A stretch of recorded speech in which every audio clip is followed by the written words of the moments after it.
স্বৈরাচারীরা তার পতনের সমস্ত ছিদ্র বন্ধ করে, কিন্তু একটা ছিদ্র বন্ধ করতে পারে না। মনের ভুলে সে ছিদ্রটা থেকেই যায়, যেই ছিদ্র দিয়ে আসলে তার পতনটা হবে। ক্ষমতায় গিয়ে মনে করে চিরকাল ক্ষমতায় থাকবো। ভারতের প্রধানমন্ত্রী পণ্ডিত জওয়াহরলাল নেহেরু রাঁচি পাগলাগারদে গিয়েছেন, মেন্টাল হসপিটাল। পাগলেরা নেহেরুকে দেখে আশ্চর্য হয়ে গেছে, এত সুন্দর মানুষ, মাথায় কিস্তি টুপি, গায়ে শেরওয়ানি, মুসলমানি ড্রেসই আলাদা। যদিও তিনি হিন্দু ছিলেন, পরেছেন মুসলমানি ড্রেস। শেরওয়ানি কাদের পোশাক?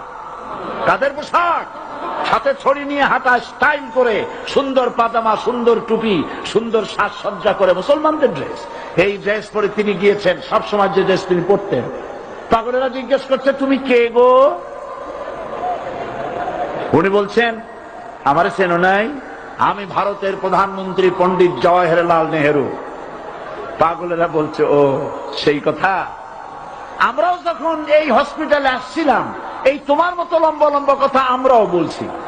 থাকো আমাদের সাথে কিছুদিন, তোমার মাথাও ঠান্ডা হয়ে যাবে। ক্ষমতায় যারা থাকে, ক্ষমতার মোহে চতুর্দিকে অন্ধকার দেখে, মনে করে আমার পতন আর হবে না। কিন্তু তোমাকে বুঝিবে যে গোকুলে বাড়ি শেষে। গাড়ির চাকা সব সময় উপরে থাকে না। গাড়ির চাকা সব সময় উপরে থাকলে গাড়ি তো চলবেই না। গাড়ির চাকা ঘোরে বলেই তো গাড়ি চলে।